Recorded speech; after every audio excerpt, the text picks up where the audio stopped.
Portulaca के पौधे में एक चुटकी ये चीज़ डालने से बहुत सारी कलियां बनेंगी। इससे अच्छी चीज़ नहीं हो सकती। फ्री में घर में खाद बनाइए, पोर्टुलाका के पौधे में डालिए और ढेर सारी कलियां बनना शुरू हो जाएंगी। पोर्टुलाका के पौधे में थोड़ी लेट इस बार फ्लावरिंग शुरू हुई है और आप लोगों की क्वेरी भी थी कि बिल्कुल भी फूल नहीं खिल रहे हैं। तो आज के वीडियो में 3 तरीके का खाद मैं बता रही हूँ। 2 खाद फ्री है, एक खरीद करके आप यूज़ कर सकते हैं, सस्ती सी ही खाद है, लेकिन आप अपने सुविधा अनुसार किसी भी एक खाद को या तीनों खाद को डाल सकते हैं। पोर्टुलाका के पौधे में यदि 4-5 ज़रूरी चीज़ें ध्यान रखते हैं और उसके बाद आप खाद देते हैं तो निश्चित तौर पर फ्लावरिंग होने लगेगी। और ये ऐसा पौधा है जो सालों साल आपके गार्डन में रहता है और मुझे लगता है कि सबसे ज़्यादा कटिंग से ईजिली तैयार होने वाला ये पौधा है। और इसी साल कटिंग लगाइए, 10 से 15 दिनों में फ्लावरिंग होने लगती है। ये जितने भी आपको दिख रहे हैं पौधे, पहले भी मैंने आपके साथ शेयर किया है, सारे कटिंग से तैयार हुए हैं और भी बहुत सारे लगा रखे हैं। तो कटिंग 10 से 15 दिनों के बाद अच्छे से ग्रो हो जाती है। सबसे पहले सॉइल मीडिया की बात करते हैं। इसके लिए 3 अनुपात में 3 रेशियो में आप तैयार कर लीजिए सॉइल मीडिया, जिसमें कि 40% आप गार्डन सॉइल लीजिए, 40% सैंड या कोकोपीट और 20% कंपोस्ट ले लीजिए। यदि आप कंपोस्ट नहीं मिलाना चाहते हैं और आपके पास बनाना पील का पाउडर है या ओनियन पील का पाउडर है तो वो भी 1-2 चम्मच आप मिला सकते हैं। बेसिकली इस बात का ध्यान रखना होता है, जो सकुलेंट्स, जैसे ये सकुलेंट है तो सकुलेंट के लिए जब हम पौधा सॉइल बनाते हैं तो इस बात का ध्यान रखना होता है कि मिट्टी में पानी खड़ा ना हो, पहली चीज़। दूसरी, मिट्टी ऐसी ना हो कि हमेशा लूज़ हो। यदि बहुत ज़्यादा मिट्टी लूज़ रहेगी तब भी सकुलेंट्स ग्रो नहीं होते हैं। और चूंकि ये सकुलेंट की वैरायटी है, इसके जो स्टेम होते हैं बहुत जल्दी पानी में गलने लगते हैं। सॉइल यदि इस तरीके की आप बना रहे हो जैसी कि हम आपको दिखा रहे हैं, गमले की सॉइल यदि ऐसी है तो निश्चित तौर पर पौधे की लाइफ अच्छी रहेगी और बरसातों में भी पौधा गलेगा नहीं। देखिए, ऊपरी सतह जो है, ऊपर का सरफेस हमेशा ड्राई होना चाहिए। ऐसा ना हो कि हमेशा गमले में पानी भरा है, ऐसे में पौधा गलना शुरू हो जाता है और लगता नहीं है। और फ्लावरिंग तो खैर बिल्कुल भी नहीं होती है। फ्लावरिंग तभी होगी जब इसका जो रूट है, रूट्स सूखा हुआ रहेगा, ड्राई रहेगा। ये बात आप अच्छे से समझ लीजिए। रूट्स के पास ड्राइनेस होगी तभी इस पौधे में फ्लावरिंग होती है। अदरवाइज चारों तरफ की सॉइल यदि आपको ड्राई नज़र आ रही है, इसके रूट्स के पास गीली मिट्टी है, तो कभी भी इसमें फ्लावरिंग नहीं होती है। अब दूसरी चीज़ मैं बता रही हूँ, सबसे पहले जो फर्टिलाइज़र बता रही हूँ ये आपके किचन में ही मिल जाएगा और ये है कॉफ़ी। ये 1 चम्मच के अंदाज ये कॉफ़ी है। 2 पॉट के लिए रेडी कर रही हूँ मैं। अब कॉफ़ी के फ़ायदे क्या क्या हैं? एक तो कलियाँ तो बनेंगी क्योंकि इसमें पोटेशियम की मात्रा अच्छी होती है। दूसरी चीज़, जो सॉइल है वो नेचुरली भुरभुरी हो जाएगी। तो इसमें इस चीज़ का विशेष ध्यान रखिए कि ऐसी खाद को दीजिए जो मिट्टी को भुरभुरा बनाने में मदद करे। मिट्टी सख्त भी ना हो और मिट्टी में पोषक तत्व भी हों।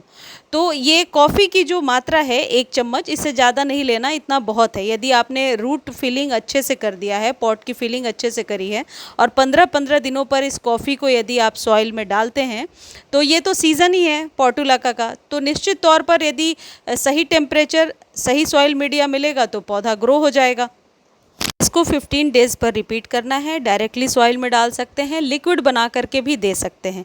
ये भी हो सकता है कि इसका लिक्विड इसको ऊपर से छिड़क दिया और ऊपर से पानी दे दिया।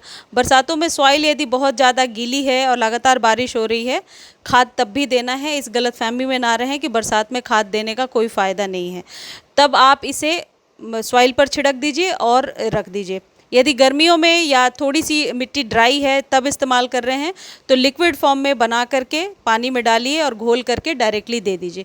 इससे 2-3 फ़ायदे एक साथ होंगे कि जो सॉइल में जो माइक्रोब्स होते हैं उनके लिए भी अच्छा भोजन है और वो जो वर्मी कंपोस्ट हम लोग डालते हैं वो वर्मीज़ से ही बना होता है और सॉइल के अंदर यदि 2-3 वर्मीज़ हैं तो वो आपके पौधे के लिए अच्छा रहता है, नुकसानदायक नहीं होता है।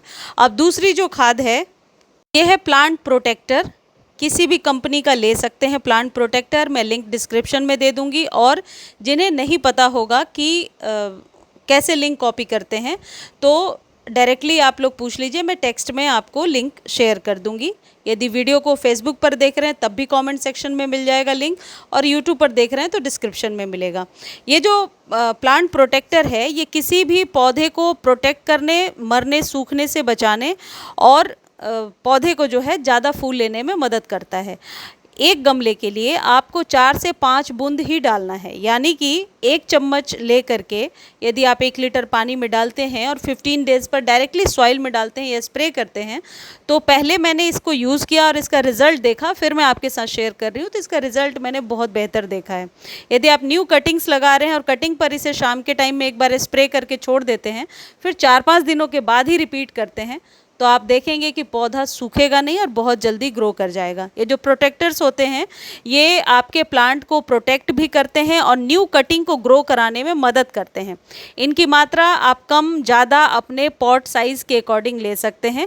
किसी भी बड़े पौधे में यदि आप इस्तेमाल कर रहे हैं तो 1 चम्मच से ज़्यादा इस्तेमाल कर सकते हैं, लेकिन मैं क्योंकि ये सकुलेंट है और इस पर ओवर फर्टिलाइज नहीं करना चाहिए, इसलिए मैं सिर्फ 1 चम्मच ये आधे लीटर में डाल रही हूँ और इसको देने के बाद 15 डेज़ के बाद ही रिपीट करना है।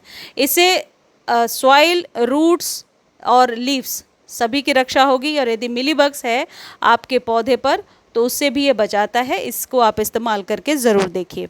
जो ये आपका पोर्टुलाका का पौधा है, इसे पूरे दिन के सनलाइट में रखिए, सुबह से शाम तक। बरसात में ओपन में रख सकते हैं। यदि सॉइल आपने सही बनाई है तो सॉइल कभी भी पानी को बहुत देर तक होल्ड करके नहीं रखेगा। तो मेरे कहने से नहीं होगा, आप एक बार सॉइल मीडिया चेक कर लेना। ऐसा ना हो कि पानी जमा हो रहा हो और मैंने बोला है कि पूरे टाइम बरसात में रख सकते हैं। पानी जमा नहीं होना चाहिए।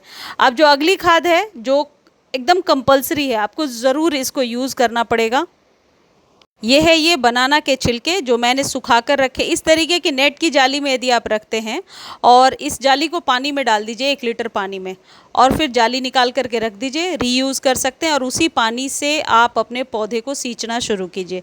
इसके फ़ायदे ये होंगे कि जो सॉइल है वो नेचुरल तरीके से भुरभुरी रहेगी और सकुलेंट्स के लिए ये बहुत ही अच्छा फर्टिलाइज़र होता है। सिर्फ इसलिए नहीं कि फूल उगेंगे, इसलिए भी क्योंकि मिट्टी को ये बहुत ही ज़्यादा पोरस बना कर रखता है और जो सॉइल है उसमें जो भी पानी या खाद आप देते हैं वो सोखने की क्षमता उसकी बढ़ जाती है।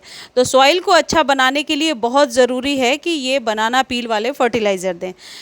यदि आपके यहाँ बरसात बहुत है तो इसको ड्राई फॉर्म में दे सकते हैं, और यदि सीलन सी हो रही है और सूख नहीं रहा है केले का छिलका, तो थोड़ा माइक्रोवेव कर देंगे तो बहुत जल्दी कड़क हो जाता है। फिर पीस लीजिए और पीसने के बाद 1-1 चम्मच आप 1 वीक पर 7-8 दिनों पर दे दें। यदि लिक्विड फॉर्म में दे रहे हैं तो उसे भी वीक में 1 या 2 बार रिपीट कर सकते हैं। इसका कोई साइड इफ़ेक्ट नहीं है, प्लस ऑर्गेनिक चीज़ें हैं और फ्री में ही ये पौधे को पोषक तत्व और पोटेशियम देता रहता है।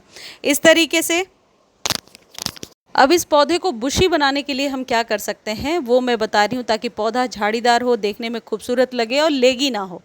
इस तरीके से फूल खिलने के बाद यदि आप फूलों को नहीं हटाते हैं तो ये धीरे धीरे सूखने लगेगा, इसलिए डेड हेडिंग यानी पिंचिंग इसके लिए बहुत ज़रूरी है।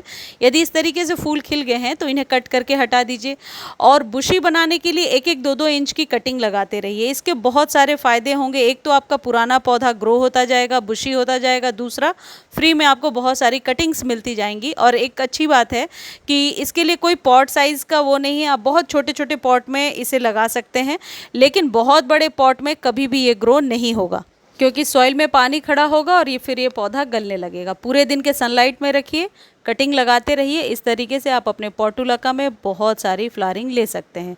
मुझे उम्मीद है ये जानकारी आपको अच्छी लगी होगी। जानकारी अच्छी लगती है तो चैनल को लाइक, शेयर और सब्सक्राइब कर दीजिए। और यदि यूट्यूब पर देख रहे हैं तो जल्दी से 1 लाख सब्सक्राइबर आप लोग पूरा करवाइए, और फेसबुक पर देख रहे हैं तो प्लीज़ फॉलो कर लिया करें। धन्यवाद।